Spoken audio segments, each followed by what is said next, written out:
map? Belshire Beach? Belshire. Vestige. That's a long time That's ago. a long time ago. But yeah, let's get into the game. All right, let's go. So, spawning up in the top left position. Currently 1-0 up in this best of 3 series. We have got the red Terran player from Team Western Wolves. We've got Sting. And his opponent down in the bottom right from Team Evil Geniuses. It is the Blue Zerg who put up such a valiant defense for so long in Game 1. Desperate to take this to an ace game. It is JaeDong. And I think JaeDong can do it, man. I mean, a lot of people before the start of this best of 3 were saying, well, JaeDong is absolutely the heavy favorite here. He's just been a legend for so long. He's so well known. His mechanics are so fantastically good. But Sting able to pull through game number 1 on Star Station. At times, there were places where JaeDong actually had really, really good punches through. We were talking about those infestors earlier on as well. And I actually think game number 1 was quite a little bit back and forth in that regard. Both players had chances to win, but the last chance ultimately came to Sting, and JaeDong GG'd basically at the point where he realized that his harassment, none of it was really working. And at that point, Sting really had a fantastic economy after taking down those 2 hatcheries. So, game number 2. What can JaeDong do? Well, for a start, he's got to keep a lookout for Sting continuing up with that drop harassment, because medevacs will be coming around everywhere, I have no doubt of that, and he's got to make sure that he doesn't take losses and that he's actually able to pressure Sting a bit and doesn't just leave him 21s. This Reaper coming out though for Sting, very similar, identical opening to game number 1. What I would like to see from JaeDong, if it's possible, maybe a little bit of an earlier transition to Muta-based play, which we didn't really see on Star Station, but I just get the impression that that would have helped a lot. He had a lot of roaches in his army composition, and as a direct result of that, Sting had a good number of marauders as well. But the Mutas being mobile out and about the map, I actually thought might have been a good idea on Star Station, but we didn't end up seeing that very early on from JaeDong there, and I think that just allowed Sting to get a bit more of the mobility he needed. He felt a lot more free with his drops, and he was splitting up his armies basically no problem, because most of what he split up wasn't really getting crushed, whereas when you decide where the mutas go, usually as a Zerg player, whichever engagement the mutas choose to go, you tend to win those ones, because you pick your battles very carefully with those mutas. Now, anyway, the Reaper in this game is coming in. He's going to be able to just harass nobody. Oh, great! That was nearly a perfect surround. Now, Reaper is so ridiculously lucky at the moment. Wow, that was like the most unfortunate spot for that Reaper to be in. He's firing off some of his guns now, almost in contempt of these Zerglings right now, not happy that they spawned right on top of it. And Zerglings almost getting a hit or 2 off, but those combat drugs will be able to save him for now. Back home, we see a similar opening from Sting. He's going to be getting his factory and the reactor up on it as well, and he is continuing to macro up. And this macro up is what we saw game number 1. He just kept on the pressure while just going about things as normal. JaeDong is getting down his road to run. And that's good, because he's going to be able to deal with some of the pressure that I'm sure Sting will be throwing on, but a third command center rather, is now just getting started too for Sting. Right. He is going full economy mode.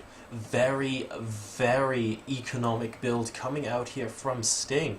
JaeDong actually moving in with an Overlord as well. If he spots this 3rd command center, this may trigger a potential earlier game pressure from JaeDong, but actually the Overlord stops just short of it. He sees the factory with the reactor on. He has not seen the 3rd CC. We'll keep an eye on this Overlord and see if it moves further in, or whether the one to the south of the main base is going to pop in. For now, though, nothing really out of the ordinary as far as JaeDong can see, and Sting is going to get his 3rd command center up pretty soon. JaeDong now going for a lot of roaches. This could be early game pressure anyway. It could be. That many roaches is definitely reminiscent of trying to push across or being very worried about pressure coming in. But that Overlord, I'm going to be keeping a big eye on it. If it is going to sacrifice itself in, it'll probably be in about the next minute. But if he doesn't go in, he won't know about that 3rd CC, and maybe expecting pressure that isn't coming. There is a single... Oh, sorry, 2 head-ins on their way through, but they're getting cleaned up quite nicely. Didn't manage to do much damage, and didn't see the roaches making their way across the map. Now, there is a bunker that's going to be down at the natural expansion, and we also have 2 Widow Mines here as well. A Marauder getting into the bunker, and that's going to be very, very good against roaches, but don't forget the 3rd command center isn't landed or anything yet. He's not being able to reap the benefits until a little bit later, and here we go. 4 roaches. Oh wow, 2 of them immediately getting taken out by those Widow Mines. JaeDong has to be a little bit wary of this now, and a couple of Hellions to help with those Lings are coming out now from Sting. Yeah, those middle mine hits are absolutely brilliant. The engineering bay as well is going to just create a slightly tighter choke, but that Marauder has got so much work to do. This could be quite a tough hold now here for Sting. He needs to make sure that those roaches do not get into his main base. He's got the wall up, and he's got these two Marauders out just starting to chip away, but yeah, all this is now doing is delaying mining time from his natural, and JaeDong committed quite a bit to this. Great micro from Sting as well. 2 Marauders and a couple of Widow Mines. Oh, possibly letting him in there, drawing the roaches further up the ramp. And wow, these Marauders, absolute heroes. Between them, they have 8 kills at the moment. Very, very well done. And these 2 Widow Mines at the start, so pivotal to that defense. So, first blood in this particular game going to Sting. JaeDong losing more resources at this stage. That is quite a big difference as well. 1,000 resources down. JaeDong only just now starting off his 3rd hatchery. Lair coming down too. But let's think about the facts right now. Sting, he went for a little bit of Hellion harassment after the Reaper, and has got 3 orbital commands up. That's 3 mules ready to take a 3rd base when he feels comfortable.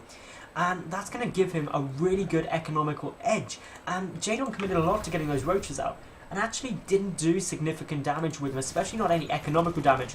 The Overlord trying to get a little poke in to have a little peek, but Sting still hasn't seen that 3rd CC.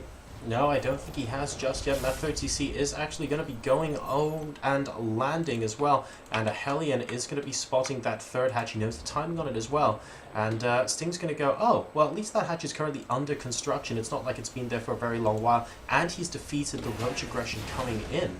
So that's going to be really useful. JaeDong doesn't see the 3rd CC flying over to that 3rd base location. So maybe Sting will get away with this for a little while without being scouted. Now, what I am liking from JaeDong is that he's got the Spire coming down. This is something the last game would have massively helped him deal with the relentless drop aggression. But yes, currently this game, Sting isn't even looking to go for that for the time being. No, he's not. He's going very predominantly bio at the moment. A lot more barracks coming out, guys. We see 5 in the main base, 6 and 7 down at the natural as well. Engineering base researching those upgrades. +1 attack is already complete, and +1 armor is on its way. The Baneling Nest too, though, is coming down from JaeDong, so they're going to be able to complement with some Zerglings a potential Mutaforce coming out from our Zerg player. We can see he's actually banking up about 700 gas at the moment, and hopefully a couple more to come. Once those mutas are out on the field, I think that JaeDong will enjoy that map control for a little while. And he's keeping up quite well with his creep spread as well. Yeah, and about the 11-minute mark, just under halfway across the map. Attempted drop, doing a lot better though at the natural base. The Queen taking some damage. If the Queen goes down, that's her production. And the Spire getting scouted. That is pretty big for Sting right now, because he knows what's coming out. 8 Mulists are in production. And knowing that that Spire's there, he's not going to commit any more to trying to get drops off, because it's just so dangerous to do.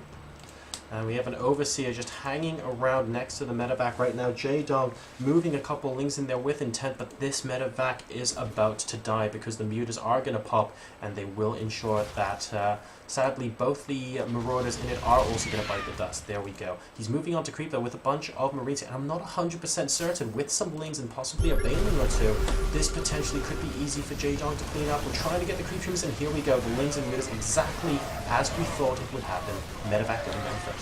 That is not really what Sting would have wanted. He lost quite a few units there to absolutely nothing other than a couple of creep tumors. These Marines, these 2 Marauders, they're going to go down too. They're trying to get away, but it's just a case of seeing how many units they can take before they go down themselves. And this now leaves Sting in a situation where actually he's not got a huge amount to defend with. And this is the transition in game number 1 that we were really looking for from JaeDong here, and I think he's starting to do this a lot better on Belshir Vestige. He's probably worked out a little bit more of Sting's style and gone, hey, you know what? I think this kind of unit composition would actually work against a player like Sting, and he's enjoying a lot more success. We can see the bunker being housed by a couple of supply depots, so it's a little bit limited the surface here, but it really doesn't matter with those mutas up above as well. They just add so much DPS to this composition, and now these Marines are getting surrounded too. The mutas just adding so much. Can he pick off a couple of medevacs as well? Coming very close, and the Widow Mines now, needs to be careful not to overextend. You need to be very careful. There are more Widow Mines coming in. They don't have drilling claws though, and that means that they don't burrow that quickly. The Marines though have managed to push back the Zerglings, but look at this coming across the map at the moment. There is just a flood of Speedlings, Jorasar, and with the mutas still in action, I just don't think there's not enough Marines to deal with both. No, I'm not sure there is. No Widow Mines, by the way, in the 3rd base location. They tend to be between the natural and the 3rd as it currently stands, and now we have the mutas coming back in, destroying these Marines, and this 3rd base is under siege and will have to be lifted. I'm not even sure lifting it will save at this stage. The Mute is trying to do some DPS. I think Sting has to come in with a large army, and he has to repair soon. But no, JaeDong not going to be taking this engagement right now. He instead is going to be waiting for more units. He lost a couple of Mulists there, which would have been something that ideally he would have avoided. The other thing is currently JaeDong doesn't have any Banelings down. He is, as I say that, he morphs them in. And this he is just been using them very much, you're right. And if he uses those Banelings more, there's not that many Marines and it will allow him to trade cost effectively. The one thing he has to be cautious of though are the Widow Mines. Even with 2-2 just about to complete, if those Widow Mines get some good shots off on the Banelings and or Zerglings, it could really damage JaeDong's army. Well, he's finished +1 attack on his Mutas, and he's got +2 and +2 armor for his Zerglings at the moment. And Sting is going to be on 1-1 for approximately another 2 minutes in game time. Muta's now going to be heading into the main base, and it looks like, decided to kill off half a turret there, perhaps deciding it wasn't worth it at the very last second. A couple of Widow Mines going to be popping in as well, but no major damage done. 180 supply versus 137, by the way, guys, and the worker supply is 80 to 65. That's really good for JaeDong. He's got his 4th base up as well, so he is still a base above his opponent. Getting that infestation pit, those infestors, remember, in game 1 were so good. Burrowed Baneling sitting around. There's another pair of them. Oh, this is always so exciting.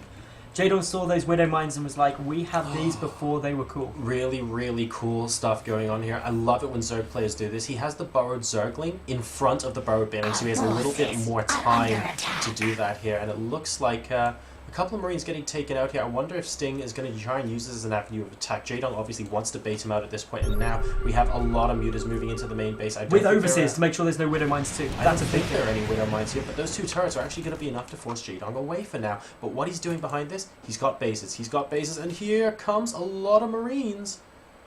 Ooh. But I think it's going to be fine. He scanned ahead of him. I heard the scan, and those Marines are still standing. No. This engagement, though, could end up being rather big, especially if the Mutas are very close by. Sting has to be very, very careful here. He has to be incredibly cautious because some big Baneling connections. Wow, he's moving in for a counterattack instead. Okay, so this is another way you can go with it because all of Sting's army is pretty much moving out and the natural base of Sting is getting sieged. So many speedlings in. They do have 2-2. +2 fire weapons is going to kick in any second now. The Marines getting taken out. Baneling's rolling forward. The natural middle line is about to get some big connections added. And there we go. The big connections coming down at the natural middle line. The Banelings get such big connections. And well, Sting's coming back to defend, but it's a little bit too late. He's actually stimmed most of his units. They're at around half health, and now he has a lot of Widow Mines coming in here as well. The Mutas might be able to take him out.